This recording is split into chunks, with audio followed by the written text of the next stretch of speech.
Hello friends, જય જિનેન્દ્ર. કેમ છો બધા? આજે મારા ઘરે મારા બાબાનો ફેવરેટ ચોકલેટ પાવડર ખલાસ થઈ ગયો છે, તો મને થયું તમારી સાથે પણ શેર કરું. તેથી આજે આપણે બનાવવા જઈ રહ્યા છીએ 2 જાતના milk powder. Chocolate milk powder બનાવવા માટે 50 ગ્રામ જેટલા મખાણા, 50 ગ્રામ જેટલી બદામ, 50 ગ્રામ જેટલા કાજુ, 50 ગ્રામ જેટલી અખરોટ. આ બધા ડ્રાયફ્રૂટને મેં થોડા શેકી નાખ્યા, ખાલી ભેજ ઉડે એટલા જ શેકવાના. એમાં 2 મોટી ચમચી કોકો પાવડર, 1 ચમચી ચોકલેટ પાવડર અને સ્વાદ મુજબ ખાંડ અથવા સાકર અને 125 ગ્રામ મિલ્ક પાવડર એક મિક્સરમાં જારમાં બધું ભેગું કર્યું. મિક્સચરને પલ્સ મોડ ઉપર 4 થી 5 સેકન્ડથી વધારે એકસાથે ન ફેરવવું, જેથી નટ્સમાંથી તેલ છૂટું પડી જાય. એટલે તેને ધીમે ધીમે એકદમ ફાઇન ક્રશ કરી લેવું. બહારના બોર્નવિટા કે હોર્લિક્સ પાવડર કરતાં આ પાવડર ખૂબ જ ટેસ્ટી લાગે છે. બાળકોને ખબર નથી પડતી કે આમાં બોર્નવિટા કે હોર્લિક્સ નથી.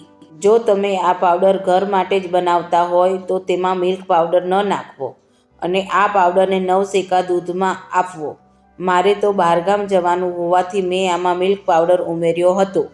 મારા બાબાને રાત્રે દૂધ પીધા વગર ઊંઘ આવતી નથી, એના માટે મેં આ પાવડર બનાવ્યો હતો. મારા બાબાને આ પાવડરવાળું દૂધ ખૂબ જ ભાવે છે, તેથી હું એના માટે આ પાવડર અવારનવાર બનાવીને રાખું છું. તમે પણ તમારા બાળકો માટે આ પાવડર એક વખત ટ્રાય કરવા થોડો ચોક્કસ બનાવજો. તમારા બાળકોને પણ આ પાવડર ચોક્કસથી ભાવશે. ફાઇન ક્રશ થઈ જાય પછી એક વાસણમાં આ પાવડરને ચાળી લેવો.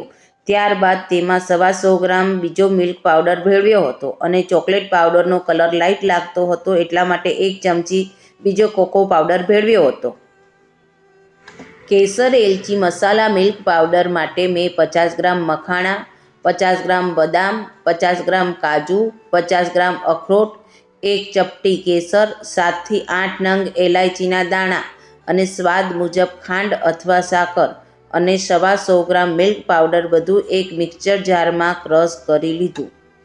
આ બધા મિક્સરને એક વાસણમાં કાઢી અને અંદર મેં બીજો 125 ગ્રામ મિલ્ક પાવડર ઉમેર્યો હતો. આ બંને મિલ્ક પાવડરને એરટાઇટ જારમાં બંધ કરીને રાખવા. જેને ચોકલેટ પાવડર ન ભાવતો હોય કે ટેસ્ટ બદલવા માટે બીજો કોઈ પાવડર લેવો હોય તેના માટે કેસર એલાયચી પાવડર ખૂબ જ સરસ લાગે છે. મેં આ પાવડર બનાવવા માટે 2 ગ્લાસની અંદર હૂંફાળું ગરમ પાણી લીધું હતું. પછી મેં 1 ગ્લાસની અંદર 3 ચમચી ચોકલેટ મિલ્ક પાવડર નાખ્યો હતો અને બીજા ગ્લાસની અંદર મેં 3 ચમચી કેસર એલાયચી પાવડર નાખ્યો હતો.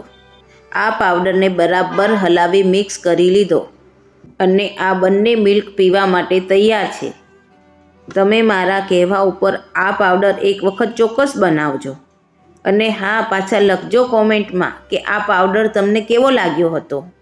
બહારના ચોકલેટ પાવડરમાં શું નાખ્યું છે તે આપણને નથી ખબર અને બાળકો ડ્રાયફ્રૂટ ના ખાતા હોય તો આ બાને તેના પેટમાં ડ્રાયફ્રૂટ પણ જતું રહે છે.